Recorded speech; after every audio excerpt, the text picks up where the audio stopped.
365 대화를 위한 성경 통독 시간입니다. 9월 1일 244일 차입니다.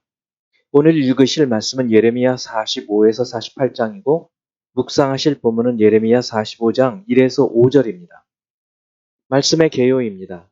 예레미야 34에서 45장은 예루살렘의 함락 직전과 직후에 있었던 사건과 예언이고, 특히 45장은 여호야김 4년 바벨론의 1차 침공 직전에 바룩에게 여호와 하나님의 말씀을 기록하게 하신 후에 임박한 유다의 멸망과 고뇌하는 바룩 개인에게 주시는 말씀입니다. 46에서 51장은 유다에게 영향을 주고 있는 10개의 열국에 대한 예언입니다. 45장 1에서 12절은 갈그미스 전투에서 애굽이 패할 것에 대한 예언입니다.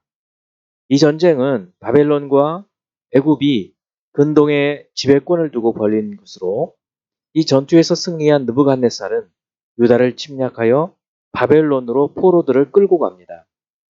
13에서 26절에 애굽 본토가 바벨론에 의해 함락될 것에 대한 예언이고, 27에서 28절은 이스라엘을 징계하신 후 포로에서 돌아오게 하시겠다는 말씀입니다. 47장 1에서 7절은 블레셋의 멸망에 대한 예언입니다. 48장 1에서 10절은 자기를 의지하는 모압의 죄로 인한 모압의 파멸 예언이고, 11에서 25절은 그모스 우상을 숭배함으로 인해서 각 도시가 멸절되고 수치를 당하게 될 말씀. 26에서 34절은 교만 때문에 모압이 황폐하게 될 것을 생생하게 다루고 있습니다. 35에서 47절은 모압이 패망하게 될 때의 참상을 묘사하며 마지막 날에 모압의 포로들을 돌려보내리라는 예언의 말씀입니다. 이제 예수 그리스도를 닮아가고자 하는 우리의 목표를 향한 여행을 위해서 질문하고 대답하는 시간을 갖습니다. 첫 번째, 예레미야 45장 4절. 너는 그에게 이르라. 여호와께서 이와 같이 말씀하시기를, 보라, 나는 내가 세운 것을 헐기도 하며 내가 심은 것을 뽑기도 하나니 온 땅에 그리하겠거늘. 여기서 너와 그는 누구를 가리킬까요? 이 4절 말씀은 여호와 하나님께서 예레미야에게 하신 말씀입니다. 그러므로 너는 예레미야. 여기서 그는 예레미야가 하나님 말씀을 기록하게 한 사람, 이 바룩을 말하죠. 하나님께서 3절에 바룩의 탄식을 들으시고 예레미야를 통해서 바룩 개인에게 주시는 위로의 말씀입니다. 두 번째, 45장 4절입니다. 네가 너를 위하여 큰 일을 찾느냐? 그것을 찾지 말라. 보라, 내가 모든 육체에 재난을 내리리라. 그러나 네가 가는 모든 곳에서는 내가 너희에게 네 생명을 노량물 주듯 하리라. 여호와의 말씀이니라. 너를 위하여 큰 일을 찾는다는 것은 무엇을 말하고, 하나님은 왜 바룩에게 그것을 찾지 말라고 하실까요? 너를 위하여 큰 일을 찾는다는 것은 보통 젊은이들이 이제 자기를 실현하기 위해서, 자아 실현을 위해서 인생에서 위대한 또 큰 영향력을 미칠 수 있는 그런 일들을 추구하죠. 바로 그런 것을 말합니다. 바룩도 당시 그 나이가 많은 정도는 아니었을 테니까 어떤 인생을 살아야 될까, 이런 큰 일을 추구하고 있었을 터인데 하나님은 그것을 하지 말라고 얘기하십니다. 왜 그러는가? 하나님께서 유다를 심판하고 징계하실 계획을 갖고 계셨기 때문에 그 하나님의 뜻을 따르는 겸손한 사역이 아니라 개인적인 영달을 꾀하지 말라는 것입니다. 왜냐하면 그런 것을 꾀하더라도 지금 그 시대에는 그것이 이루어질 수 없기 때문에, 대신 하나님은 바룩의 생명을 구원해 주실 것을 약속하시죠. 세 번째, 46장 2절. 애굽에 관한 것이라. 곧 유다의 요시야 왕의 아들 여호야김 넷째 해에 유브라데 강가 갈그미스에서 바벨론의 느부갓네살 왕에게 패한 애굽의 왕 바로 느고의 군대에 대한 말씀이라. 예레미야 46에서 51장은 유다 주변의 열방 10개국에 대한 심판 예언인데 그 중에서 애굽에 대한 말씀이 가장 먼저 지금 언급되고 있습니다. 왜 가장 먼저 언급되고 있을까요? 그것은 아무래도 이 유다가 애굽을 가장 크게 의지하고 있었기 때문이기도 합니다. 또 대표적인 우상을 숭배하는 국가로 유다가 바벨론에게 항복하라는 하나님 말씀을 따르지 않고 의지하는 국가이기 때문에 제일 먼저 언급되지 않나 싶습니다. 결국 하나님보다 사람을 의지하는 것이 얼마나 잘못된 것인지를 하나님은 처음부터 알려주십니다.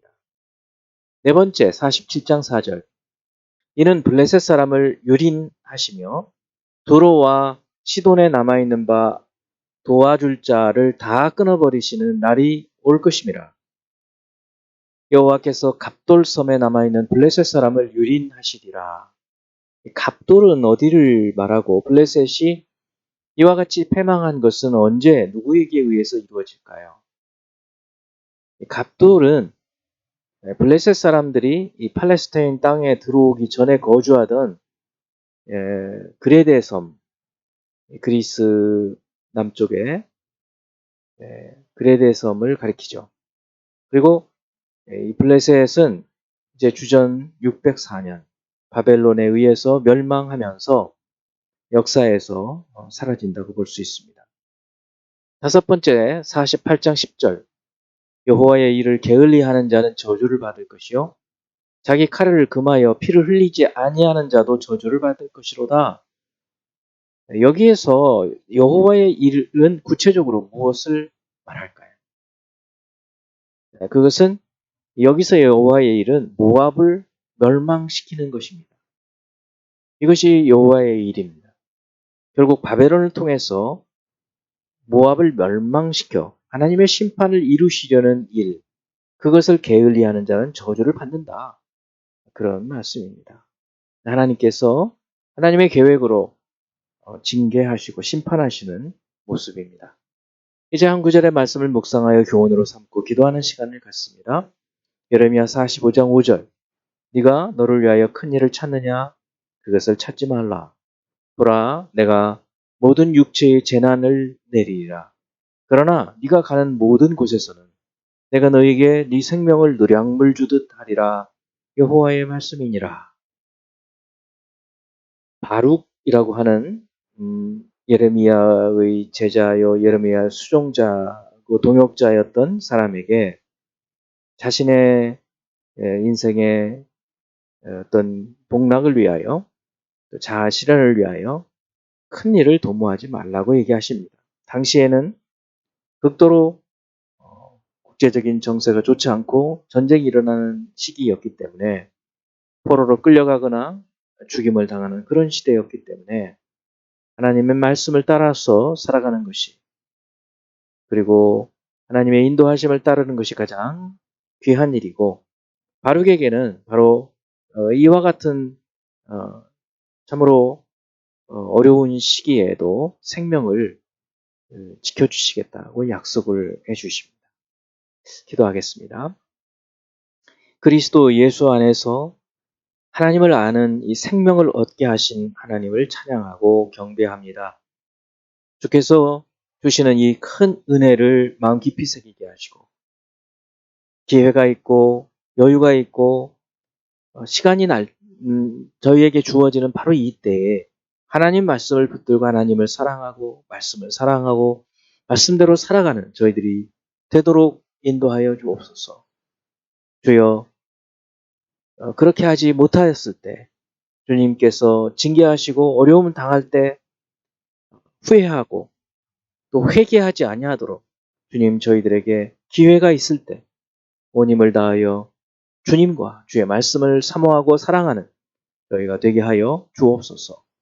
예수 그리스도 이름으로 기도합니다. 아멘.